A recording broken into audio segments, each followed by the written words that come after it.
Thank you for watching Ebony Ladies in the DR. I'm your host, Bridget. This is your first time to my channel. Thank you for being here. Don't forget to hit like, subscribe, and share. Turn on your notification bell because I do a daily tip for expats and future expats every single day for this year of 2025. So everybody, this is a question that I always get from people who come to Punta Cana and they stay here for a little bit. They fall in love with the city. They fall in love with the country of the Dominican Republic. And the first thing they ask me, you've been living here for 6 years. What kind of business can I start? What kind of business should I do? Y'all, we have heard it all kind of businesses coming here. We have a friend that said he was going to come here and sell mattresses. Is that a good idea? That's what he asked us. We were like, we got mattresses. And he was saying that he stayed at a resort and the mattress was hard. So he assumed that all the mattresses being sold in Punta Cana or Dominican Republic were hard cardboard or I don't know, mattresses or made of wood. Okay, so no, I don't think that would be a great business here. Then someone said, oh, we need to just put a pit out because, you know, Americans can smoke some meat. Well, y'all, let me tell you something. Dominicans can smoke some meat. There is a grill. There is food being grilled and smoked on every single corner. Literally, when we first got here, it used to be like 6 o'clock, 5:30, 6 o'clock. We had to like really wait for them to start grilling. Now, 10 a.m., you can go, they got a rotisserie chicken, a whole chicken on the grill, almost done at 10, 11 o'clock in the morning.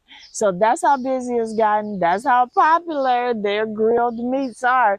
So coming here and starting a barbecue business on the street, I don't think so. I mean, it's enough people and everybody got to eat. And so, you know, but I'm just saying that wouldn't be my first choice because there is so much competition. And guys, you have to realize if who is your customer? Is your customer going to be Dominicans, the locals or and Haitians, or your customer, are you specifically targeting expats and foreigners? So do you speak the language? You know, because that's going to be a big factor in what business you decide to do, because you don't want to just come here and start a business and hand it over to a you know, to a Dominican to run your business and you not have any input or not be able to help a customer because you don't know the language. So those are some of the things you have to think about. Let me see, what else? We'll have so many people who said they're going to come here and start businesses.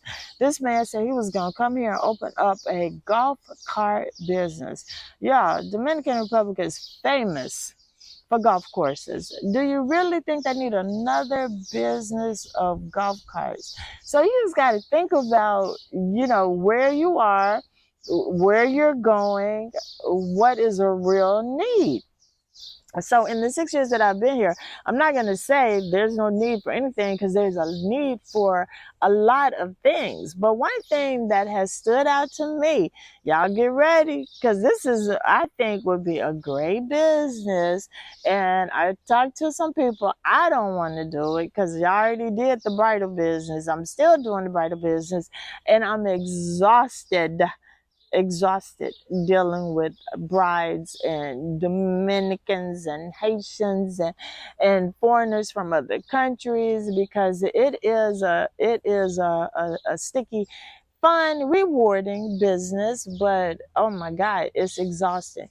So I wouldn't do this business for myself. I know y'all are like, get to it. I'm ready to move and start a business. What's the plan? What do I need to do?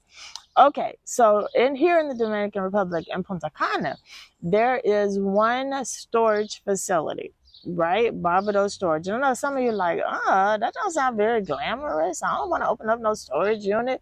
I don't want to be the next Miss U-Haul. Well, yes, you do. You really should, because that's $1 million industry. But let me tell you what the difference would be.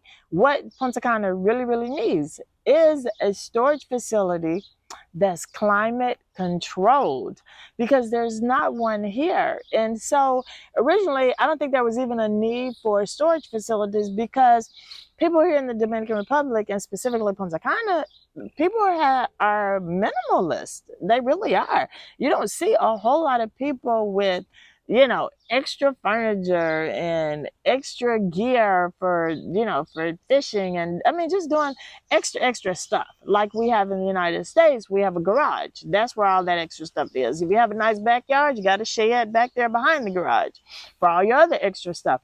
But here, people are more minimalist because people are more about enjoying life, being on the beach, being really free from having so much stuff. But the thing is, and I'm not saying that the people are moving here are accumulating and having so much stuff, even though some of them are. What I'm noticing is because of the developers not delivering properties on time, and so many people have been really relying on the delivery date that the builders and their realtor gave them, that they have sold all their stuff back home. And a lot of people like us are shipping a container because they've been here, they've priced a really nice quality furniture, and they see that it's really cheaper just to do a container and ship it here. So a lot of people have been shipping their containers based on the delivery date and, the expected delivery date time frame that the developers and the builders have been giving them. Well, needless to say, those days have not been panning out, and people are like, my container coming in a month. What am I going to do? So more and more people have been reaching out to me looking for a solution. Well, I can tell them about Bovito storage. I did an episode on it like maybe a year ago because I used it when I closed the bridal shop temporarily. But it's not climate controlled. So for those of you that shipped appliances and lots of clothes and your furniture and all of that, your stuff is going to be ruined in those hot storage rooms that they have at Bovito Storage. So I said, if someone had a climate controlled storage unit or facility here, woo, child, right now they would be winning because there are so many properties going up. And I'm looking at some of the expected delivery dates and completion dates, 2026, 2027. And if you had came down here in 2023, 2024, things like that, and paid your money, and you're on the payment plan, and all of this is going on, and you're thinking that your house is gonna be ready early next year, and it's not gonna be ready till the end of the year or even the beginning of the next year. What are you going to do with your stuff when you've already put the wheels in motion for shipping your container, or you've already done the barrels and your little apartment or Airbnb that you're renting, you don't have the space and you want to put your things in a storage, but you need a climate control storage. So for all you business owners and people that are thinking about moving here that aren't of retirement age or is of retirement age and still looking for a business, still want to supplement the income, still want to have something to do every day. So far, the 6 years that we've been here, that is the business that I see that would be immediately profitable. Because like I said, so many people have already put the wheels in motion with their with their broker, the shipping agent, or they've already started shipping boxes and they've already did the blue barrels and they have their things coming, but they don't have anywhere to store it. And they don't want to. I know people that have really more than one family have gone in and rented an apartment and have their stuff in the apartment. They rented an unfurnished apartment and put everything in the apartment, and they're running the AC in that apartment continuously in order to preserve their things. Well, that gets expensive. We already know. Well, outside of Kokotao, their kilowatt per hour is a lot less. So if you find an apartment in a less expensive area for electricity, that might be okay. But then the areas that are a lot cheaper for electricity aren't the safest areas. So it's like a catch-22, y'all, because you want to preserve your things. You don't want your things to go bad in a high storage unit. You want to put them if you have to put them in an apartment to be able to use the AC, Think about the electricity bill. Then you got to think about somebody guarding the apartment. If there are bars on the window, you know what I mean? It's like so much stuff involved. So that's why I say, out of the 6 years that we've been here, I can honestly say a climate control storage facility would be a winner here in Punta Cana, and probably in Santo Domingo, maybe also in Puerto Plata. I don't know if those cities already have it. I know Punta Cana does not, and I know there is becoming a greater and greater need for it every single day. And you know, people are like, well, what are the cons to that? Well, the main con to that is going to be electricity costs. But think about who your customer is. Your customers are foreigners.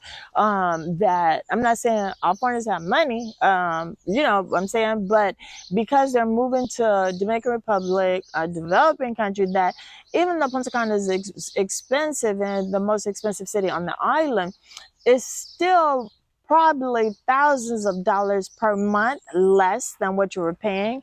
I know coming from the United States, I don't know about Canada and other places, but I know from the United States, it's thousands of dollars less per month than what we were paying. So you would be able to have a monthly rate for people that need to store in a climate control storage and still be profitable. That's what I'm trying to get to.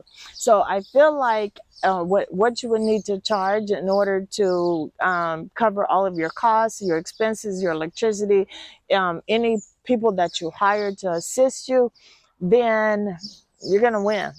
I kid you not, you are going to win. And it was just like hit me the other day because so many people have been reaching out, and you know, and they are storing their stuff in apartments and using the AC just to keep their things in good condition. And so it is not going to change because they just had to do another 6-month lease on that apartment that nobody's living in, just their stuff is being stored there.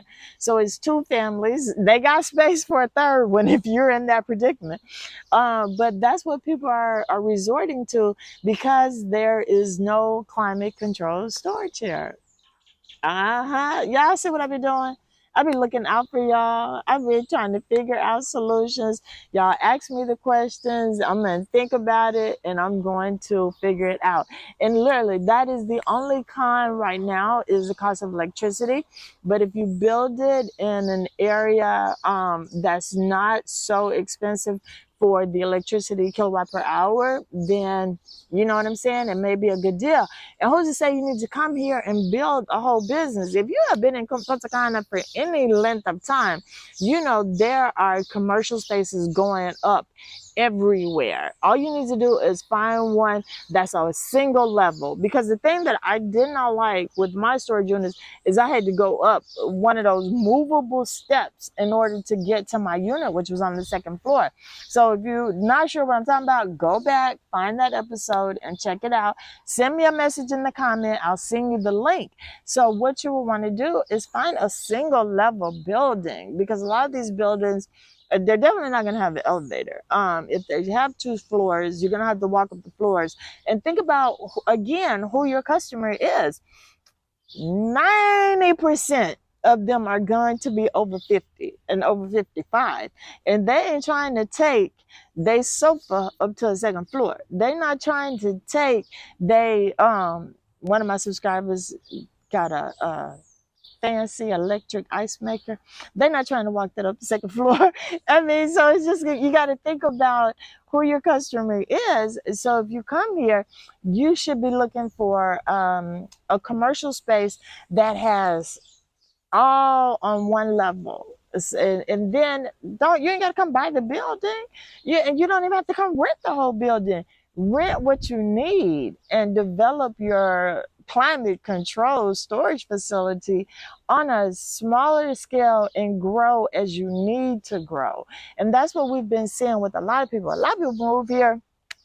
Yeah, one of the businesses that just closed, and I did an episode on it, was the Sports Shack. Okay, there was already, I think, one not Cass Corner, but Cass Corner, they watch sports and they serve food, same menu basically.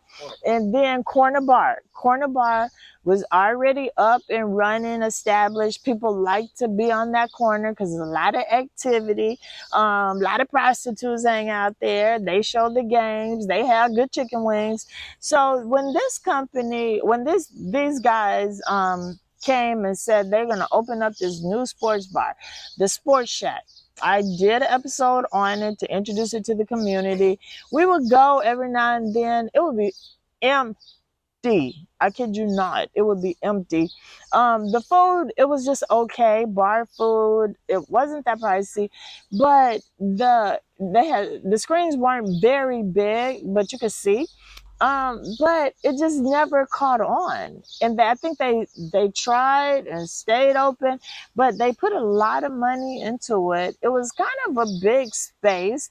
They had AC on in certain units. They had a nice little back patio because it was right there by President's Suites. So it was it was a good location, but you have to remember high season, low season. Okay, so if you're doing a business that is going to rely on locals and that's going to rely on maybe expats, then you got to think about a business that's going to be a business that's needed year round. Even though, yeah, we watch sports year round, but who? The locals, we got Fire Sticks. We can watch that stuff at home. And then the tourists, low season, high season. So low season, we would go by there and it would be completely empty. Yeah, you could see the waiters like this, sitting, the bartender. They all on their phones. They all doing this. So don't come here and start a business and don't feel like and sign a long lease and sign a long expensive lease. Do 6 months, see how your business is going, and then do another 6 months. And I know 6 months is a really short amount of time to see if it's going to go, but don't do an expensive 1-year lease. And then 6 months, you may have figured some things out where you're not getting any traffic at all. So 6 months is a good time to bail on that location. Not to necessarily close the business, but to move it to another location. So I'm just giving you all business tips that I know firsthand that I want to share, so that if you do come to Punta Cana and want to open a business, why certain businesses are going to do better than others. And that's, that was the whole point. And that was me sharing the business that I think would be profitable and successful here right off the bat, would be a climate controlled storage unit. So that is it. If y'all have questions, put them in the comment section because I want to hear your thoughts. And what do you think are the pros and the cons? Especially if you've been living here for a minute, or especially if you are in the process of getting ready to move here and have been like, well, what are we going to do with our stuff if it's not ready when they say, or should we ship? Should we wait until we actually move in before we do that process? But like me, I want to move in and I want all my stuff soon, very, very soon after, or I want my stuff to be there as I get there. You know what I'm saying? I don't want to have to fill it with a temporary bed, fill it with a temporary table to eat on until my stuff get here. Nobody wants that, right? So, climate control storage unit, y'all. So, I wish you would take the time right now to like, subscribe, and share my channel, this episode, anything that you find helpful. Okay, so go back and take a look at my channel. Review the past episode with the storage unit if you are seriously considering a business here in Punta Cana. All right, guys, that is it. Regular episodes are every Thursday, 9 p.m. Eastern Standard Time. Thank you, and don't forget the notification bell so you can get your daily tip from an expat tomorrow, because they come every day. All right, talk to you soon.